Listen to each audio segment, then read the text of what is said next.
వెంకమ్మ, కాళ్ళు ఒత్తేది కూడా తెలియకుండా మెత్తగా ఒత్తుతున్నావే. క్షమించండి అమ్మాయి గారు. అన్నవరం, పొద్దుటి నుంచి నా మనసు నా దగ్గర లేదురా. ఏ చేతి ఖర్చులు డబ్బులు లేవని అక్కడ తాకట్టు పెట్టారా? లేదురా, ఆ అమ్మాయి గుర్తొస్తుంది. ఈయన్ని గుడికి తీసుకెళ్ళటం నాదే తప్పు. పంపతీసి నేను చూసిన అమ్మాయి గురించి ఆలోచిస్తాడా ఏంటి? ఏంట్రా సణుగుతున్నావు?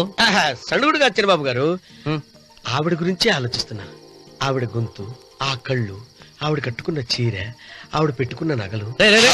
చీర ఎక్కడ కట్టిందిరా? గుండెల దాకా లంగా కట్టుకుని కొలంలో స్నానం చేస్తుంటే. కొలంలో స్నానం చేయడం ఏంటి చిన్నబాబు? గుళ్ళో నా పక్కన హారతి తీసుకుంటాను. నువ్వెవరి గురించి మాట్లాడుతున్నావురా? నేను చూసిన అతను చాలా గొప్పవాడు, బాగా డబ్బులున్నవాడు. రేపు నన్ను చూసుకోడానికి వస్తున్నాడు. అందుకని మీరు ఏంటి, నేను ఇక్కడ ఉండకుండా వెళ్ళిపోవాలా? మీరు నాలాగా, నేను మీలాగా నటించాలమ్మా. అంటే పని మనిషిలాగానా? మరి అమ్మ నాన్న వాళ్ళు వస్తే ఎలా? వాళ్ళు వస్తాయేంటి? ఒకళ్ళు వంట మనిషి, ఒకళ్ళు తోట మళ్ళీ చెప్పుకుంటానమ్మా. మీరేం బాధపడకండి చిన్నబాబు గారు, మీరు చూసిన అమ్మాయిని నేను ఎతికి పట్టుకుంటా. ఈ లోపు మీరు నాకు సాయం చేయాలి. ఏమిటది? గొడుగు సరిగ్గా పట్టుకో. వంగలేకపోతున్నావా?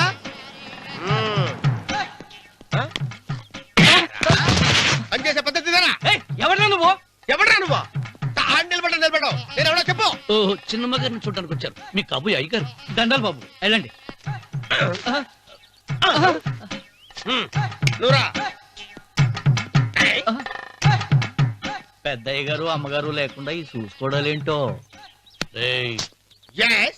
కొంచెం ఎక్కువ చేస్తున్నట్టున్నావు.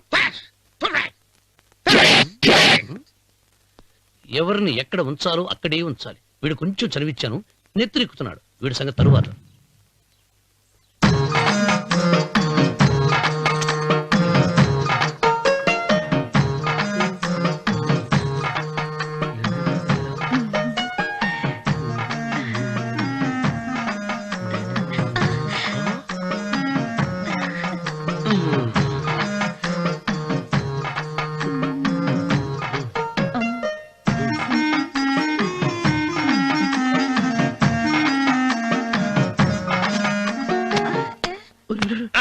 కుర్చీ కుర్చీ.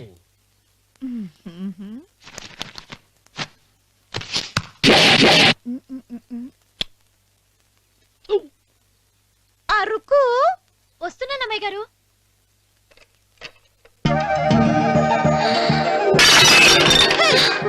నీకు కొట్టానట చూడు.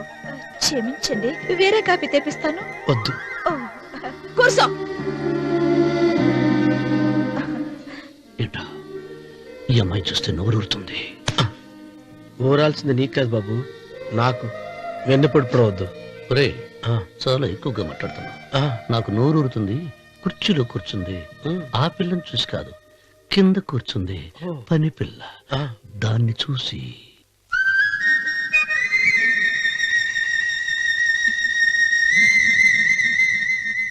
ఏంటిది, నా మనసు పాలేరు మీదకి పోతుంది.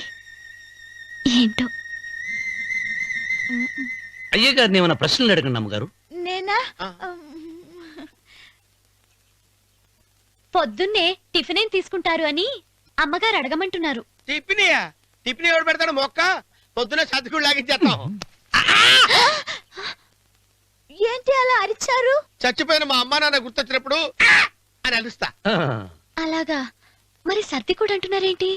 ఆరోగ్యానికి చాలా మంచిదని ఈ మధ్య సర్ది కూడా అలవాటు చేసుకున్నారు కదా యజమాని. వెంకు, నీకు పొలం ఎంత ఉంది? పొలమా? ముప్పయ్య. అమ్మాయి గారు ఏం చదువుకున్నారు? 3వ క్లాసు, 3rd స్టాండర్డ్. కలాస. అమ్మాయి గారు ఏంటి అలా మాట్లాడుతున్నారు? అది అచ్చ తెలుగు అంతరించిపోతుందని అలా మాట్లాడుతున్నాం. ఇంతకీ మా అమ్మగారు నచ్చిందా? నచ్చింది. ఒరే, నాకు ఈ పని పిల్ల నచ్చింది. నాకు 30 నచ్చింది. అయితే నువ్వు దాన్ని చూసుకో, నేను దీన్ని చూసుకుంటాను.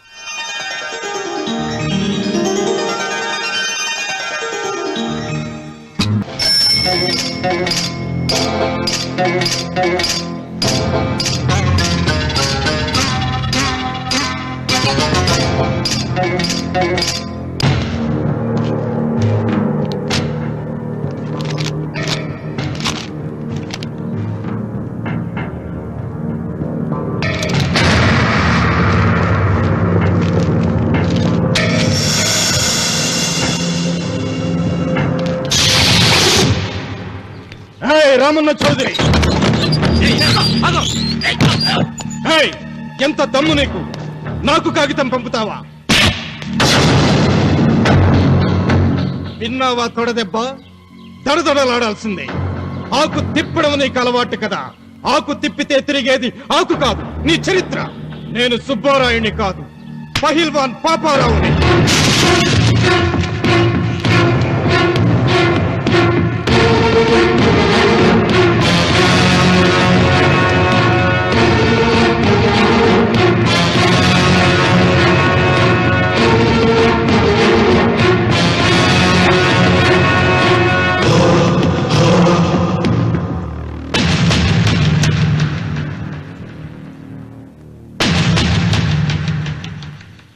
అది నా జోలికి వస్తే ఎముకలు విరిగిపోతాయని అర్థం చేసుకున్నావన్నమాట.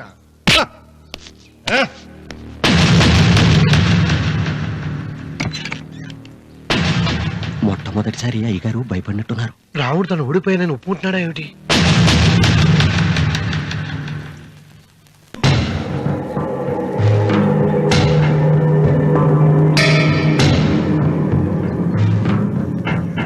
నిన్న నువ్వు వాళ్ళ ఇంటికి పోయి తొడగొట్టి సవాల్ చేసినప్పుడే నోరు మెదపనోడు ఇలా కారు కదుపుతాడా?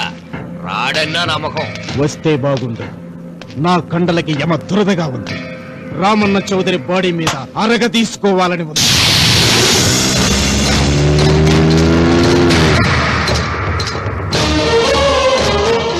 నువ్వు ఊహించినట్టే వస్తున్నాడయ్యో అని ఏం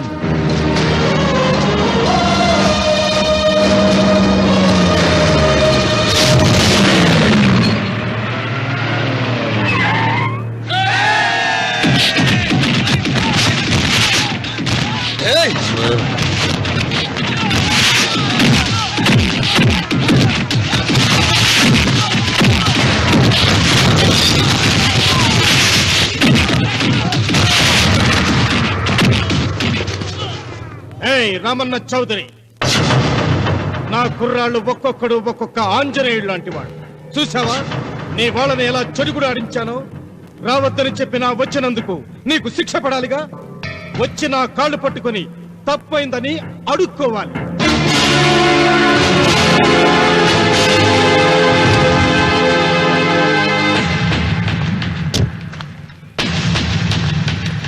ఆగో, నీ పాదం తాకిన నేల నీ సొంతం అంటావుగా, అందుకే నువ్వు నేల మీద నీ పాదాలతో నడిచి రాకూడదు, మోకాళ్ళ మీద నడుచుకుంటూ రావాలి.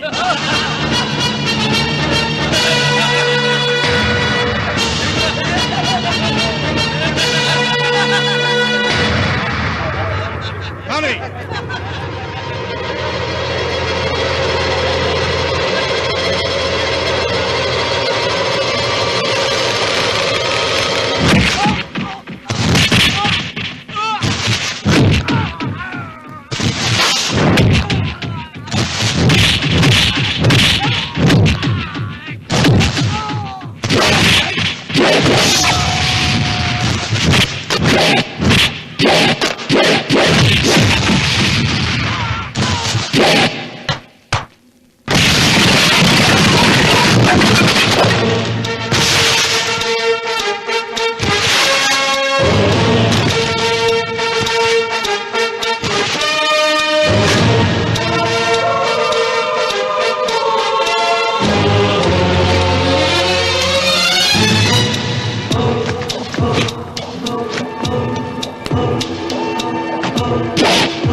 విరవను.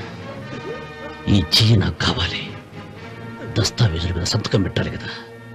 అన్వర్,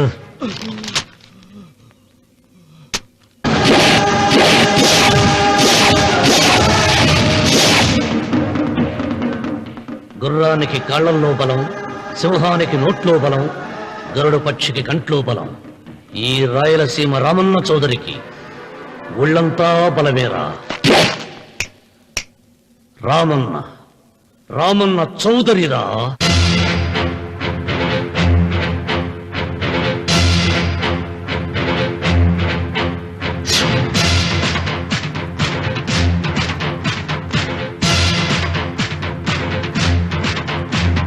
సింగంలా గర్జించి కనుబొమ్మ విరిచి తల బెదిలించాడా. సింగంలా గర్జించి కనుబొమ్మ విరిచి తల బెదిలించాడా. ఏ తొడలే చరిచే ఉన్మాదులకు పెడుగుపాటు అతడు. శత్రువింటికెళ్ళి ప్రళయమేఘమై ప్రతిధ్వనిస్తాడు. చూపుడు వేలు ఎత్తాడా, గాలికి ఊపిరిగాడదురా. శివుడికి తెలుసు వజ్రమట్టి తన గుండెలో ఏముందో. పరులకు తెలియని రక్త ఘోషలు అశ్రు తర్పణంతో. రామన్న రామన్న రాయలసీమ రామన్న చౌదరి. రామన్న రామన్న రాయలసీమ రామన్న చౌదరి. వెంకన్న ఎప్పుడూ గెలవని మనిషి. ఒక్కసారైనా గెలిస్తే బాగుండు అని జాలి చూపిస్తారు కొందరు. కాదు, ఎప్పుడూ గెలిచే మనిషి. ఈసారైనా ఓడిపోతే బాగుండు అని అసూయపడతారు అందరూ.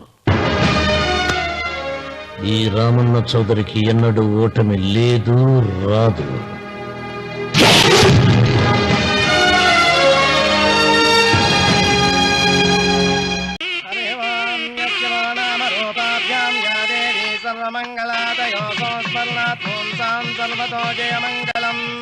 శ్రీమంగళ గౌరీ దేవతాయై నమః.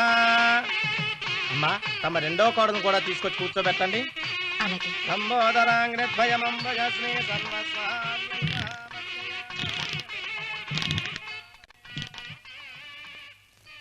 ఏంటమ్మా ఇంకా అలాగే ఉన్నావు? నువ్వు ఈ పూజకి ఏర్పాటు చేయమంటేనేగా మీ మామగారికి ఇష్టం లేకపోయినా ఒప్పించాను. అందరూ వచ్చేసారు. చీర మార్చుకుంటా. నాకున్న చీరల్లో ఇదే మంచిది. నా దగ్గర పట్టు చీరను తీసుకో. మీరు కట్టి విడిచిందా? లేదమ్మా, కొత్త పట్టు చీర ఉంది. వద్దులేండి. పోనీ నగలైనా పెట్టుకోమా. మీరు పెట్టుకోక మిగిలినవా?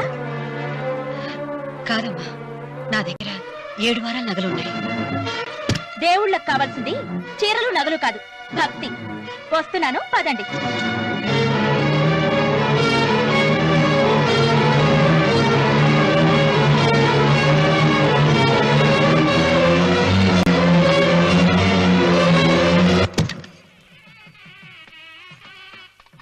అమ్మా, రెండో కోడను త్వరగా తీసుకురండి. ఈ హోరలోనే వ్రతం పూర్తి చేస్తే చాలా మంచిది. రఘు, ఇట్రా. ఏంటమ్మా? వెళ్ళి సులోచన త్వరగా తీసురా. అలాగే.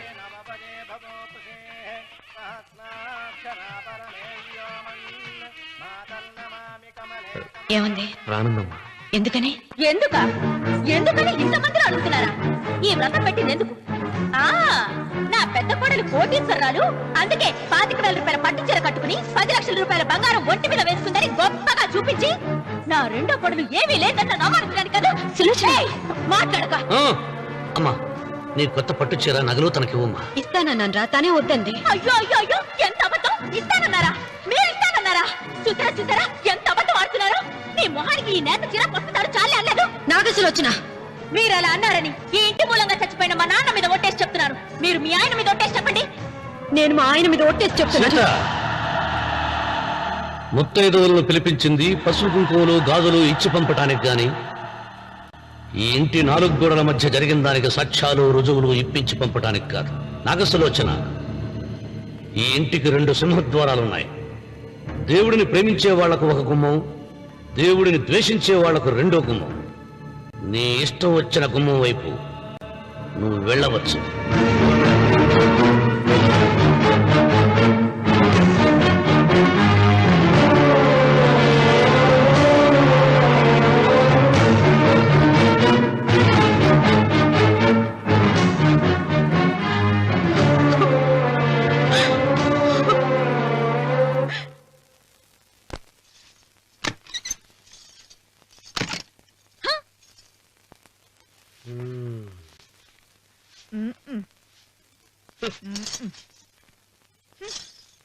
పాలయ్యే నీ పాసి మొహానికి పాలు కూడానా? సగం నేను తాగి సగం పిల్లికి పెట్టా. ఇందులో కాస్త ఎంత మంది కూడా కలుపుకోపోయావా? తేడా విరగడేది. అసలు నిన్ను అనుకుని ప్రయత్నం లేదే. నిన్ను నాకు కట్టబెట్టిన మా చెన్నయ్య గారిని అనాలి.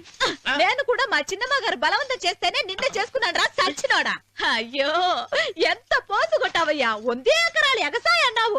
నువ్వు సర్ది కూడా అన్నప్పుడే నేను తెలుసుకోవాల్సింది. నీ కాడగానా? నువ్వు తక్కువ చేసావా? ముప్పి దెబ్బి అన్నప్పుడు నేను అర్థం చేసుకోవాల్సిందే. పట్టు చీర కట్టి మీ అమ్మాయి గారి నగలన్నీ దిగేసి సిగ్గుపడుతూ వచ్చి ఇలా కూర్చున్నావే. అసలు నీ దగ్గర ఏం ఆస్తుందని నేను చూసి ఎందుకు అరుస్తున్నావు?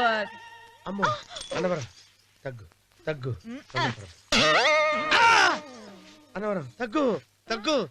అయ్యా అయ్యా అయ్యా అయ్యా అయ్యా అయ్యా అయ్యా అయ్యా అయ్యా అయ్యా అయ్యా అయ్యా అయ్యా అయ్యా అయ్యా అయ్యా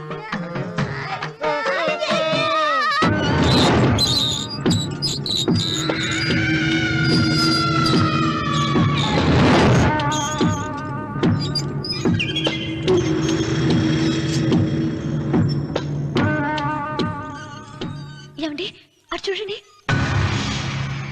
పిచ్చిపోతే లేక నుంచి నువ్వు తిను మావయ్య. ఏ ఇంటికి నా కోసం వచ్చావు. నిన్ను నేను గౌరవించుకోవాలి కదా. అది మా నాన్న కూర్చుని ఉయ్యాల వల్ల. ఆహా రేపు ఆయన చచ్చిపోతే ఎవరు కూర్చుంటారు? ఆయన బూడిద పోసి పెడతారా? సులోచన రఘు లేడు. ఎందుకు అలా అరుస్తారు?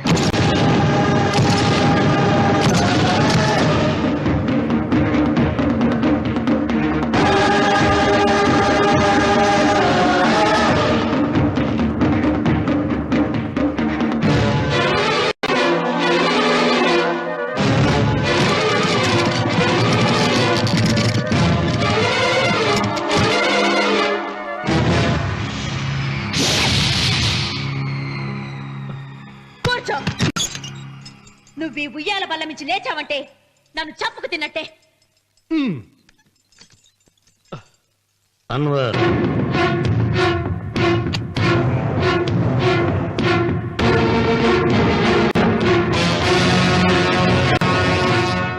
నువ్వు కూర్చో మావయ్య. సులోచన బుద్ధి లేకుండా ప్రవర్తించకు. వేప చెట్టుకు పాలు పోసి పెంచినా అది చేదుగానే ఉంటుంది కానీ తీయగా మారదని ఆయన ఎన్నిసార్లు చెప్పినా ఆయన మాట వినకుండా నీ అడుగులకు మడుగులెత్తాను. ఆయన ఎవరనుకుంటున్నావు? ఈ ఇంటికి పెద్ద. దేనిలో పెద్దండి? హత్యలు చేయడంలోనా? పక్కవాడ పొలాలు ఆక్రమించుకోవడంలోనా? వీధిలోకి వెళ్లి పసిబిడ్డని అడిగినా చెప్తాడు ఆయన ఎంతటి నీచుడో హంతకుడోనని.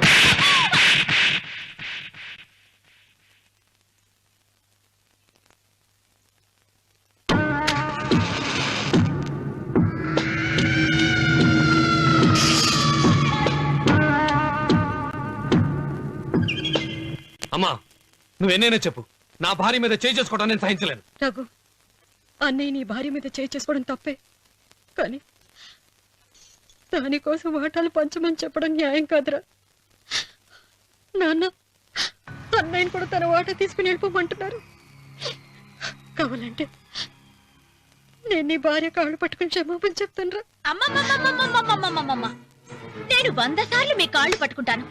మా బతికేదో మమ్మల్ని బతకనివ్వండి. ఏంటి నించున్నారు? రండి, అక్కడ ఎదురు చూస్తున్నారు. చేసిందంతా చేసి కాళ్ళు పట్టుకుంటుందట మా అతను. నీ కన్నీళ్లకు రాళ్ళు కరుగుతాయి గాని కన్నవాళ్ళు కరగరు సీత. సీత, వాళ్ళు చిన్నపిల్లలుగా ఉండేటప్పుడు ఎంత సంతోషంగా ఉండేవాళ్ళం. వాళ్ళు పెరుగుతుంటే ఆ సంతోషం తరిగిపోతూ ఉంటుంది. వాళ్ళు మన భుజం దాటి పెరిగాక ఇక గడప దాటి ఎప్పుడు వెళ్ళిపోతారా అని ఎదురు చూడటమే మన పని. బాధపడ.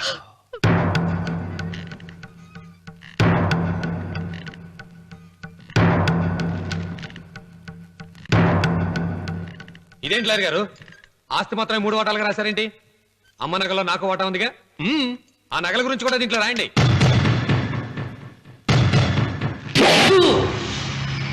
అది మీ తాత పిత్రార్జితం కాదు, నా స్వార్జితం కాదు. నా భార్య స్త్రీధనం. అందులో వాటా ఎవరికి రాదు లేదు. ఓహో, అమ్మ గదిలోకి వచ్చి ఏడిస్తే నా మీద ప్రేమ అనుకున్నాను. నగలివ్వాలని ఏడుపా. ఈ ఏడుపేదో నన్ను కనక ముందు ఏడవాలి.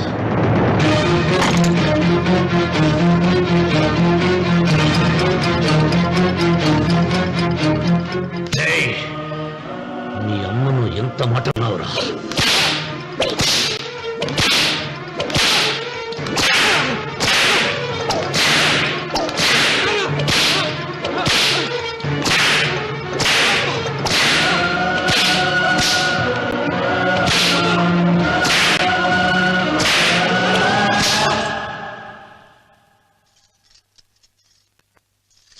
మీరేం పెద్ద మనిషండి? పెళ్ళైన కొడుకుని కొడతారా? ఆస్తి ఇవ్వడం ఇష్టం లేకపోతే ఇష్టం లేదు అని చెప్పండి. కూలి చేసుకుని బతుకుతాం, లేదా ఆలయం ముందు అడుక్కు తిని బతుకుతాం. ఇప్పుడు ఆయన మీ కొడుకు కాదు, నా మొగుడు. నా మొగుడిని కొట్టే హక్కు మీకు లేదు.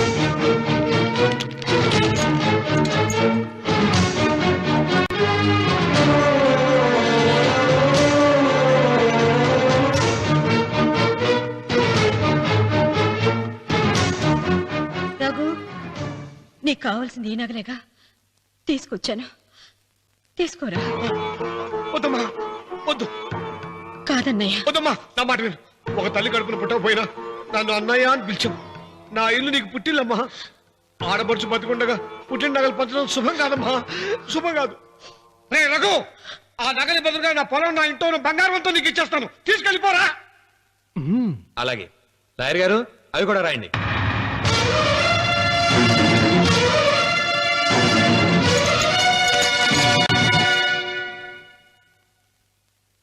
నాన్న, నాకు ఆస్తక్కర్లేదు. నేను మీతోనే ఉంటాను. మరదల్ని కొట్టే సంస్కారం ఉన్న కొడుకుని ఇంట్లో ఉంచుకునే సంస్కారం నాకు లేదు. వెళ్ళిపో.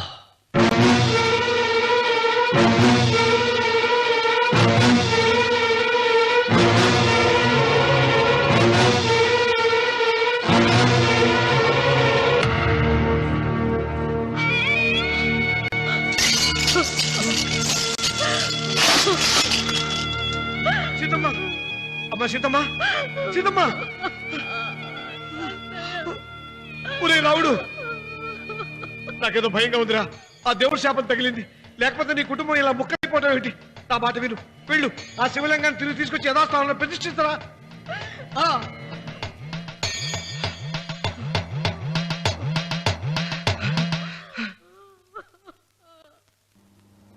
ఇదేమిట్రా రావుడు, శివలింగాన్ని తీసుకొస్తానని బయలుదేరి ఆలయం దగ్గర తీసుకొచ్చావేంటి?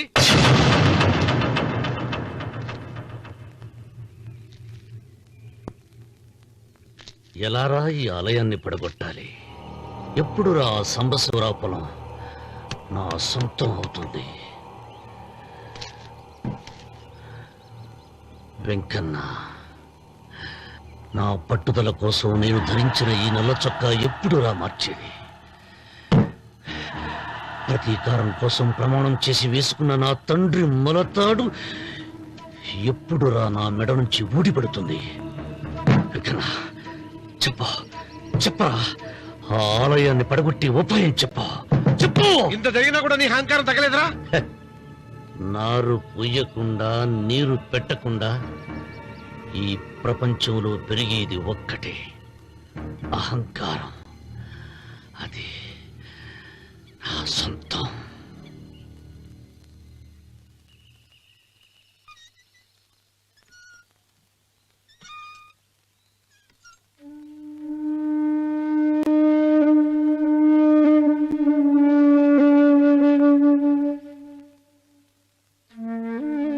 పిల్లలు వెళ్ళిపోయారు, కోడళ్ళు వెళ్ళిపోయారు. వచ్చే రాఖీ పండుగ నాటికి ఇది కట్టడానికి నేను కూడా ఉండకుండా వెళ్ళిపోతానేమో. చిచ్చా, అవే మాటలమ్మా. నువ్వు నిండు 100 ఏళ్ళు బతకాలమ్మా. 15 రోజులు కూడా పిల్లలు లేకుండా బతకలేకపోతున్నదని 100 ఏళ్ళు ఎలా బ్రతకలన్నయ్య?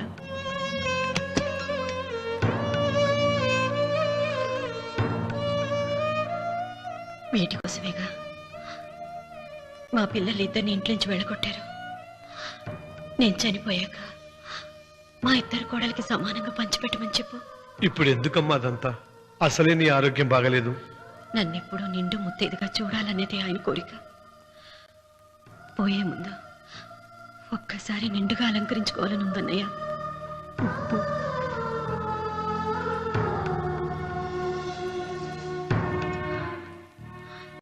ఈ అన్నయ్య లేకపోతే నా ఈ కోరిక తీరేది కాదు.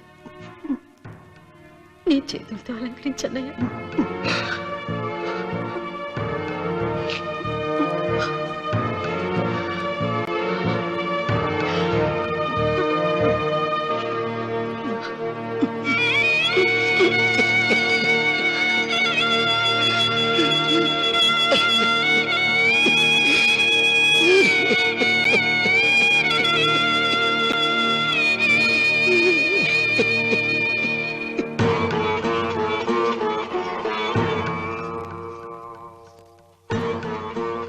ఏమిటి సీత? వడ్డానం పట్టట్లేదు, సరిగ్గా పెట్టండి. పేరంటానిక?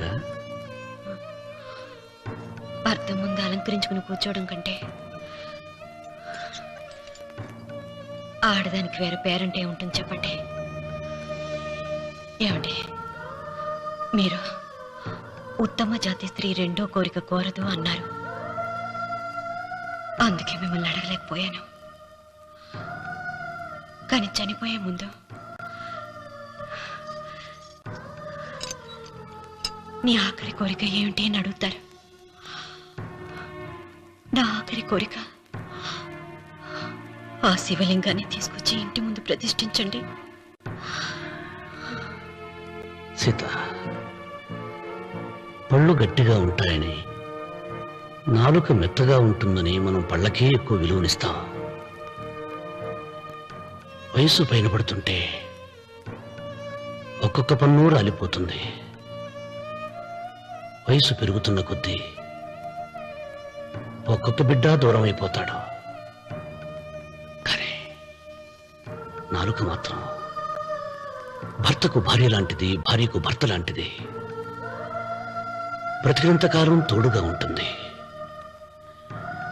బిడ్డలు దూరం అయిపోయారని ఏదోదో మాట్లాడుతున్నా.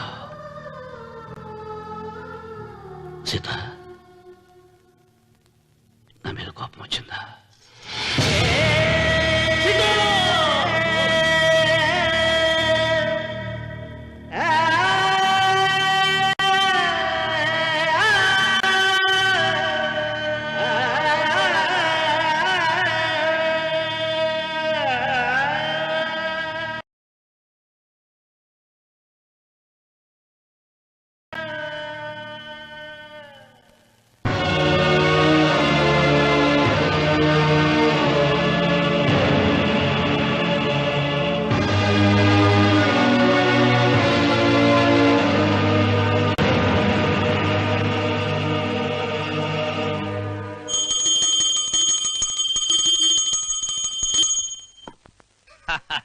అక్కడ రామన్న చౌదరి చచ్చిన పేళానికి దీపం వెలిగించాడు, ఇక్కడ ఈయన అమ్మూరికి ఆరతి వెలిగించాడు. నేను ఆ రోజే చెప్తేనే అది చాలా మహిమగల శివలింగము, దాని జోలికి పోతే సర్వనాశనం అయిపోతాడని. పిల్లలేమైనారు? ఇల్లు వదిలిపోయినారు. పెండ్లాము లోకం ఏడ్చిపాయ. ఇక రామన్న చౌదరితో పాటు ఆయన వంశం కూడా గబ్బులేచిపోతా. ఒకవేళ భయపడి ఆ శివలింగం మళ్ళీ యథాస్థానంలో పెడతాడేమో. పెట్టడు. పెట్టాలని ప్రయత్నిస్తే ఎట్లా ఆపాలనో మనం చూసుకుందాం.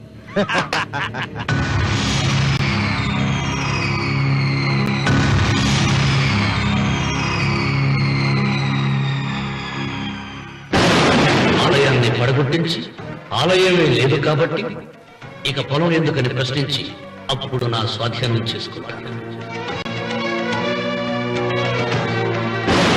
అమ్మవారి ఆలయాన్ని నువ్వు తాకలేవు.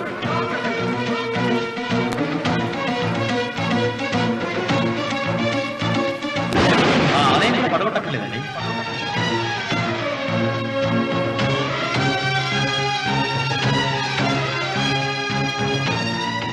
నీ వంశం నిర్వంశమైపోతుంది.